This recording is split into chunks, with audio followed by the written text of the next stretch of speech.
Hello, it's Charles Fockaert, January 16, 2018. Welcome, everyone. Thank you for watching, subscribing, sharing, and supporting this channel. Hey, my buddy Ryan last night sent me a video about this hijab hoax going on up there in Toronto. And I thought I'd share it with you because we got an opportunity here to do something. Now, I'm just going to get right to it. I copied it while I was at the McDonald's yesterday, and boy, is that slow. You know, McDonald's makes junk food, and they also have very bad internet. Everywhere I've been at McDonald's, without exception, has horrible internet. But hey, and they're one of the leading corporations in the world, and you'd think they could do a little better with their customer service. But hey, I digress. So let's move on to this hijab hoax up there in Toronto, shall we? Alrighty, 11-year-old Muslim girl in a Toronto suburb claimed she was walking to school when she was attacked by a man who came up from behind and tried to cut her hijab off with a pair of scissors twice. The national media jumped on the story without any skepticism. Politicians, Muslim lobbyists, everyone said it was proof of rampant, violent Islamophobia. Except now police say it was a hoax. The whole thing was made up. The media should have known better, but they just love the narrative too much. Evil, racist Canadians picking on a poor Muslim girl. They couldn't resist running with that smear. The police first announced the reported crime at 8:52 a.m. There are a lot of crimes in the big city of Toronto, but the media seemed to just know this one was newsworthy. The CBC really seemed to know.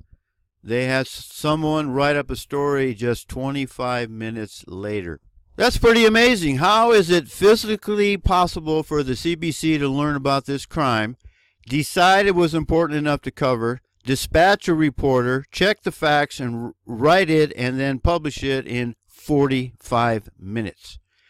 Prime Minister Justin Trudeau was upset too, and half the Liberal cabinet, who miraculously knew all about this story almost as quickly as CBC did. So here's this Miriam Monsef, who's in the Canadian, like their Congress or their Parliament. She says, "To all Canadians who are disturbed by this cowardly act, I stand with you. Your government stands with you. This is not the Canada that I know and love."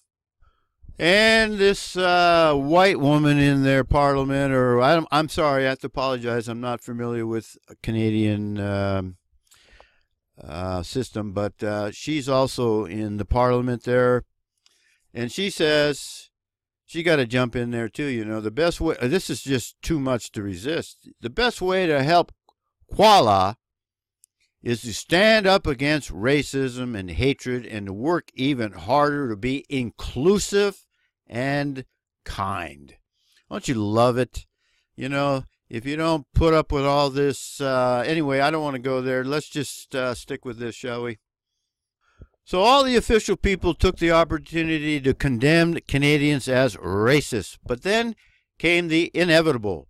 A press release from the police, quote, "After a detailed investigation," that's not, we're gonna talk about this in a minute. "After a detailed investigation, police have determined that the events described in the original news release did not happen. The investigation is concluded." And this is what happens all the time, folks. And I've been falsely accused, and it's in my book, Deadbeat Dad, and it affected my life something fierce. And I don't want to go there, but folks, this kind of false accusations has got to stop. Our Bible says, "Thou shalt not bear false witness." And these false accusations, and then nothing happens when they make these false accusations, has got to stop. I just spent 3.5 years of my life in a fight to defend myself against false accusations, false allegations, and I know what it's like firsthand. And what happens is that nothing happens to the false accuser. And like I said, this has got to stop. And we have a chance very simply here. I'll show you in a minute. Let's continue. It was a lie, a hoax. Real 11-year-olds who were just attacked twice by a man with scissors don't have national press conferences with their smiling younger brother standing behind her. 11-year-olds do what they're told. And surely this wasn't her idea.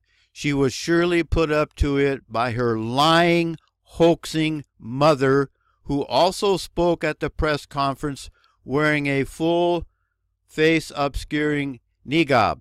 Listen to this clip. This morning, me and my brother were walking together to school, and sadly, someone insulted me by cutting my hijab 2 times, and I felt really scared and confused because I didn't feel comfortable that people are doing this, and yeah.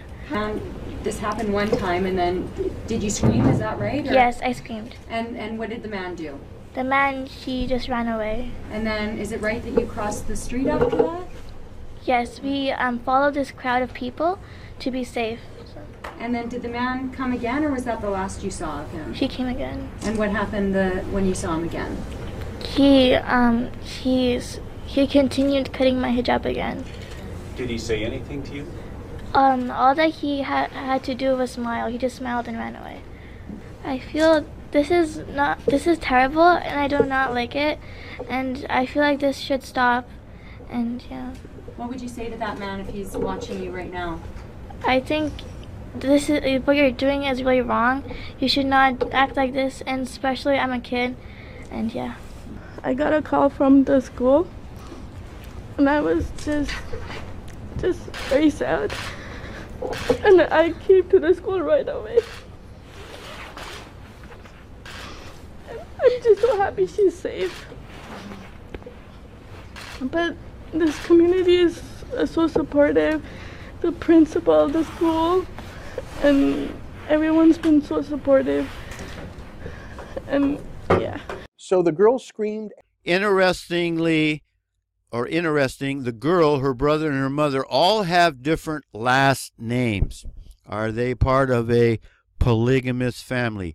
That might be a question that a reporter from CBC might ask one day when they are done being stenographers for Islamic extremists wearing niqabs and hijabs, smearing all of us as racists. They're the racists, falsely accusing Canadians of crimes, of being haters. They're the ones whipping up divisions amongst us. This family and the school board and politicians and media who gave them a megaphone. There was no attacker, but there was another crime. Here's section 141C of the Criminal Code of Canada, public mischief. 141, everyone commits public mischief who, with intent to mislead, causes a peace officer to enter on or continue an investigation by C, reporting that an offense has been committed when it has not been committed.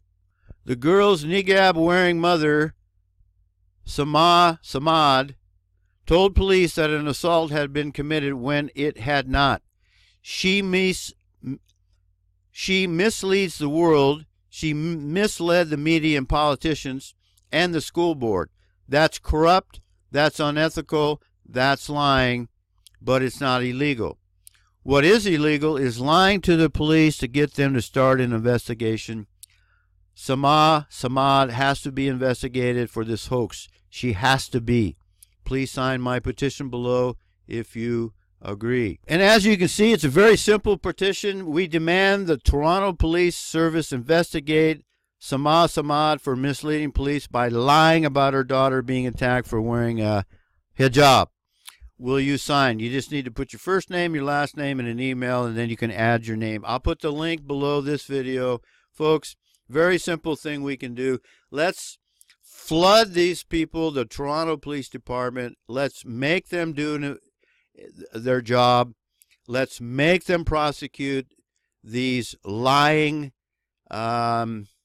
immigrants. I'm going to put this in here as an insert because, you know what, I realized as I watched through that again, these people think we're stupid. I mean, you know, this is so amateurish. They think we're like they are. They think we're stupid. So let's show them we're not stupid, folks. Let's sign a petition and make them pay for what they did. Let's show them how stupid they are. And at least we can do here, folks, is fight back in this small way, hey? But here's Section 141C of the Criminal Code of Canada. Let me read it to you. It's called public mischief. Everyone commits public mischief who, with intent to mislead, causes a peace officer to enter on or continue an investigation by reporting that an offense has been committed when it has not been committed, unquote. That's what happened here. Saima Samad, that's the mum, said an offense had been committed. It had not been. She misled the world. She misled the media. She misled politicians. She misled the school board. That's corrupt. That's unethical. That's lying. That's un-Canadian, but it is not illegal. What is illegal is lying to the cops to get them to start a police investigation. She has to be investigated now for this hoax. She has to be. Please sign my petition to the Toronto Police Service. It's simple. It says, we demand the Toronto Police Service investigate Saima Samad for misleading police by lying about her daughter being attacked for wearing a hijab. That's it.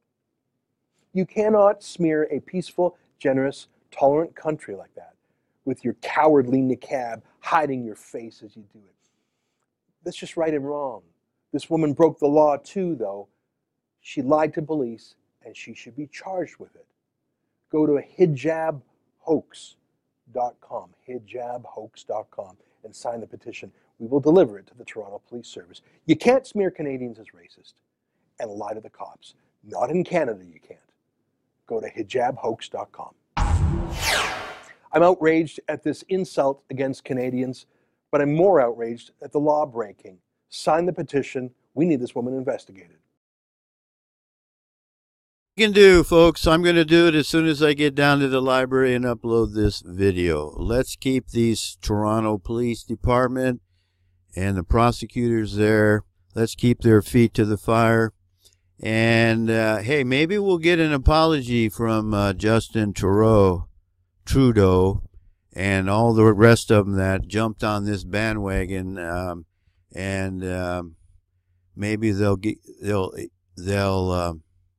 maybe they'll issue an apology. What do you think? I want to thank you for watching. Thank you for supporting this channel. Thank you for sharing. And may the grace of God, our Father, Yahweh, the Father of Abraham, Isaac, and Jacob, the Israelites, the Anglo-Saxon, Scandinavian, Germanic, Celtic, and related peoples, and that includes the Caucasians in Canada, were under attack big time. May His grace be upon us all, for we most certainly need it. See ya.